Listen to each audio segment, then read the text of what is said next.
For decades, India was described as the nation of tomorrow. Always emerging, always rising, but never quite there.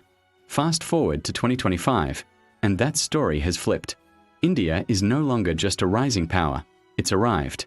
And quietly, the West knows it.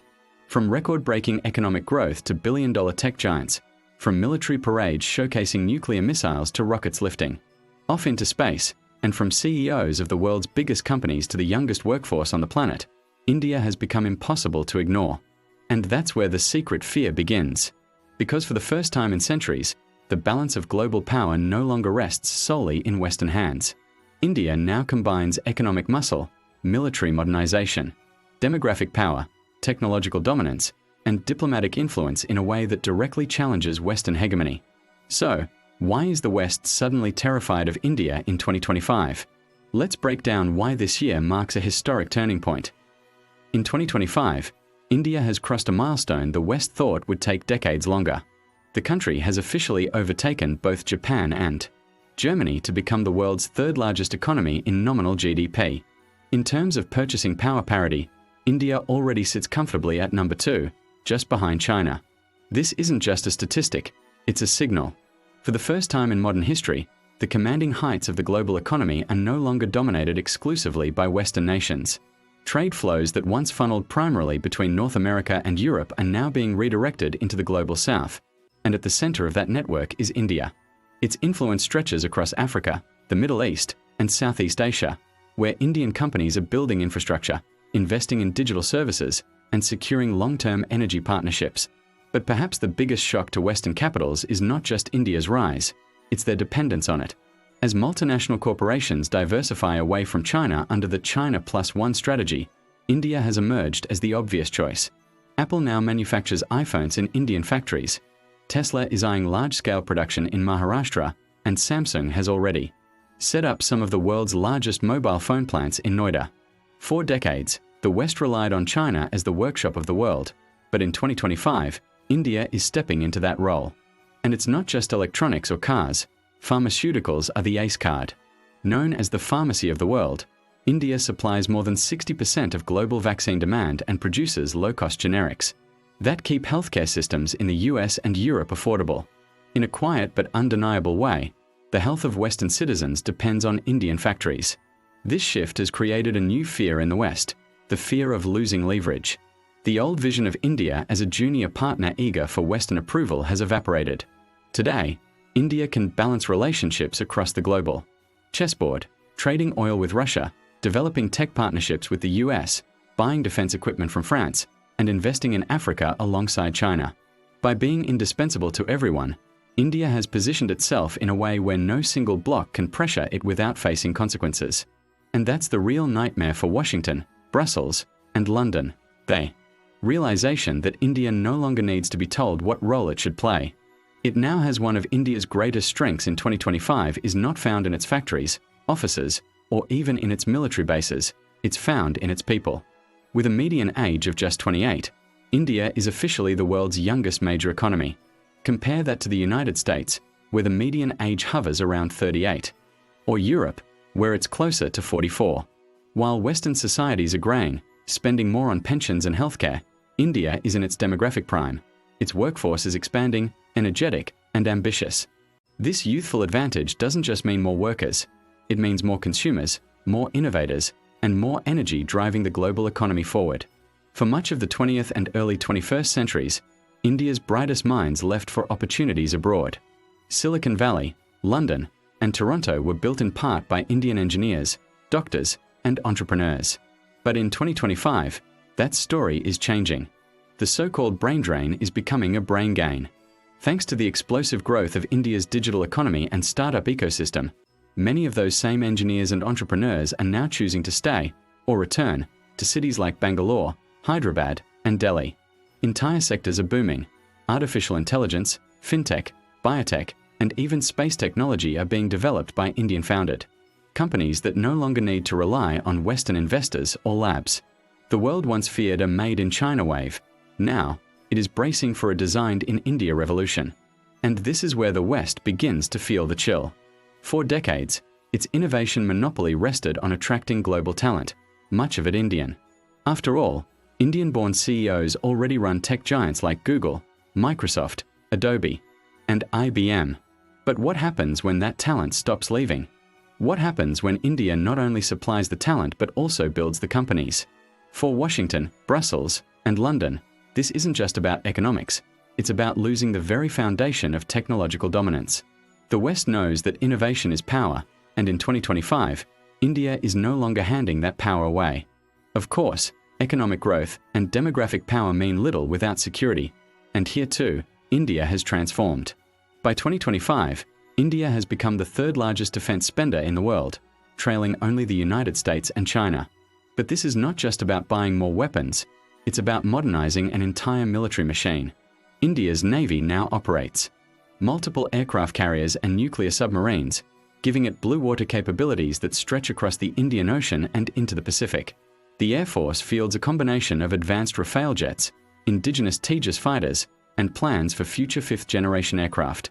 On land, India's army is increasingly shifting from imported weapons to indigenous systems, making it more self-reliant than ever before. Perhaps most unsettling for Western strategists is India's fully operational nuclear triad, the ability to launch nuclear weapons from land, air, and sea. Long-range Agni-V ballistic missiles, capable of striking targets over 5,000 kilometers away, extend India's reach deep into Asia and even toward parts of Europe. This isn't just about deterrence against rivals like Pakistan or China. It signals that India has the capacity to project power globally. Quietly, military planners in NATO capitals have begun to acknowledge what was once unthinkable. India is no longer just a regional power, it is a global one. And here lies the West's unease. For decades, the United States relied on NATO allies and a network of military partnerships to maintain dominance in the Indo-Pacific. But India refuses to be tied down by Western-led alliances. It engages with Washington when it suits its interests, but it also buys weapons from Russia, drills with France, and maintains complete strategic autonomy. This frustrates planners in Washington, London, and Brussels. Because India is powerful enough to tilt the balance of power in the Indo-Pacific, yet unwilling to play by Western rules. For the first time in centuries, the West faces an independent military giant, one they cannot fully control, yet cannot afford to ignore. The power to choose its own role, and that choice reshapes the global order. If economic growth and military modernization are the foundations of India's rise, then space and technology are the symbols of its future. In 2023, the Indian Space Research Organization, ISRO, made global headlines by successfully landing Chandrayaan-3 on the Moon, becoming only the fourth nation in history to achieve such a feat in 2024 and 2025. The momentum continues with Gaganyaan, India's first human spaceflight mission. What shocks the West most is not just the achievement, but the cost. India is doing in billions what NASA and the European Space Agency spend in tens of billions. For Western companies, ISRO is no longer just a competitor, it's a partner they depend on. Startups in the US and Europe now book India's low-cost rocket launches because no one else can match the efficiency. The balance of space power is shifting, and it's happening faster than expected. But space is only half the story. On Earth, India is pouring billions into artificial intelligence, quantum computing, and cybersecurity. Indian startups in Bangalore and Hyderabad are no longer playing catch-up with Silicon Valley. They are actively challenging it. From AI models that rival Western labs to fintech platforms like UPI that leapfrogged Western payment systems, India is proving that innovation doesn't need to be Western to be world-class. In the realm of cybersecurity, India's massive pool of trained engineers has become indispensable, even for US firms. Put simply, the West's digital backbone quietly runs on Indian talent. And that's where the fear deepens. Space, AI, and cyber are the new age battlegrounds, the areas that will define superpowers in the 21st century. For the first time, the West faces a rival that not only produces brilliant engineers, but does so at a scale and cost they cannot hope to match. The nightmare scenario? Losing technological superiority to a country that was once dismissed as a back-office outsourcing hub, but in 2025, is reshaping the very front lines of innovation. India's rise is not just about hard power, it's about how it plays the global chessboard. Unlike Japan, Australia, or even many European allies, India has mastered the art of strategic autonomy. It buys cheap oil from Russia, even under Western sanctions. It partners with the US for advanced technology transfers. It imports weapons from France while signing long-term energy deals with the Gulf. This balancing act means India doesn't take orders from anyone, and that makes Western capitals deeply uneasy. At the same time, India is emerging as the loudest voice of the Global South. Through BRICS and other multilateral platforms, it pushes for reforms in the United Nations, the IMF, and the World Bank. India argues that global governance can no longer be run by a handful of Western nations. It must reflect the voices of Asia, Africa, and Latin America. And the world is listening. Countries that once quietly followed the Western line now see India as a model of independence, a country that can deal with every bloc without being owned by any of them. For the West, this is a dangerous precedent. For decades, Washington and Brussels could count on allies to fall in line. But India is proof that you can be powerful, democratic, and global without being controlled. Worse for the West, India's independent voice emboldens other nations. If India can say no to Western pressure, why not Africa? Why not Latin America? The ripple effect is clear. The age of Western dominance in diplomacy is fading, and India is one of the key reasons why. Hard power may command fear, but soft power shapes minds. And here, too, India is making waves. Bollywood has long been one of the largest film industries in the world, but in 2025, its reach is amplified by global streaming platforms. Netflix and Amazon Prime are investing heavily in Indian content, exporting Hindi, Tamil, and Telugu cinema to global audiences. Beyond entertainment, India's cultural exports are everywhere. Yoga, Ayurveda, meditation, and spirituality are no longer niche practices. They're mainstream lifestyle choices in the US and Europe. Then there's the Indian diaspora, over 30 million strong and strategically placed in countries like the US, UK, Canada, and Australia. This diaspora is not only economically influential but politically powerful. Indian origin. Politicians are rising in parliaments and cabinets across the West, shaping policies and narratives.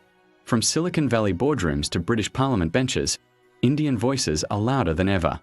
And this is the subtle fear gripping Western elites. Soft power means cultural confidence. It means India doesn't just make products, it makes meaning. It exports ideas, traditions, and stories that resonate globally. It exports ideas, traditions, and stories that resonate globally. For centuries, the West dominated the world's narrative. But today, Indian films, Indian practices, and Indian philosophies are competing with Hollywood, Western medicine, and Western thought itself. The West is terrified not just of losing its military or economic edge, but of losing its cultural dominance. Because once the stories change, the power structures that sustain them begin to crumble. In Asia, there is only one country that has both the demographic weight and the geographic position to truly balance China: India. While Japan and South Korea remain important, they are still tethered closely to US security guarantees. But India standds alone, a civilizational state with its own ambitions. For the West, this is both an opportunity and a problem. Washington and Brussels desperately want New Delhi as a partner against Beijing, but India refuses to play the role of a pawn. It will cooperate, yes, but always on its own terms. This independence terrifies Western strategists who are used to allies that obey, not allies that bargain. The economic story adds even more complexity. By the late 2020s, projections suggest that India will outpace China in growth rates. That means the once unquestioned factory of the world may face a challenger not just in scale, but in dynamism. For the West, this is a double-edged sword. On one hand, they welcome a diversified supply chain that doesn't rely solely on Beijing. But on the other hand, if India overtakes China in growth momentum, then the West loses its leverage in Asia. No longer will it be able to divide and manage the two giants. Instead, it will have to deal with a stronger, more confident India that doesn't need Western validation. And here lies the ultimate nightmare. What if India and China, despite their rivalry, decide to align under the BRICS Plus framework? A joint economic or diplomatic front between the two Asian giants would shift global power away from the West overnight. Or even worse from Washington's perspective, what if India actually eclipses China in the long run? A democratic, English-speaking, tech-driven India that commands global supply chains, talent, and capital would be harder to contain than authoritarian China. The fear isn't just of India rising, it is of India rising further than China. No discussion of India's rise is complete without acknowledging the miracle of its democracy. Over 900 million eligible voters, the largest democratic exercise in human history. And despite the noise, the corruption, and the chaos the West loves to highlight, India continues to run elections peacefully, transition government smoothly, and prove the skeptics wrong. For decades, Western analysts predicted breakdown, military coups, or authoritarian collapse. None of it happened. Instead, the system holds and adapts. Then there's India's ability to manage crises at scale. The COVID-19 pandemic revealed both flaws and strengths, but one fact stood out. India ramped up vaccine production for the world, handled enormous logistical challenges, and rolled out digital infrastructure like Aadhaar and UPI that the West still struggles to match. Natural disasters, cyclones, or refugee flows, India has learned to function under pressure with tools and innovations designed for its massive scale. And every time it proves the world wrong, the West is forced to admit that poor, chaotic India is not just surviving, it is leading. Here's one reason why the West is terrified of India in 2025. For decades, Western powers have been telling us only their model of democracy works. India is showing the world that democracy can work outside the Western mold, multilingual, multi-ethnic, messy, but still functioning. If democracy thrives in the global South, then the West loses its monopoly on the narrative of freedom and good governance. Few realize just how much leverage India has. As one of the world's largest buyers of oil, wheat, and rice, India can shift global prices overnight. Its decision to ban or allow exports ripples across Africa, the Middle East, and Southeast Asia. When India restricts rice or wheat shipments, millions go hungry. In essence, New Delhi has the power to influence global stability through food and energy markets, and it is not shy about using that leverage. The West is also terrified of India's growing manufacturing and trade prowess. It's no longer just the IT outsourcing hub of the 2000s. It's a major defense exporter, a pharmaceutical powerhouse, and a software innovator. From generic medicines to advanced missiles, from code to consumer goods, the world depends on Indian exports. And here's the twist. The West now depends on India more than India depends on the West. That's the leverage India has.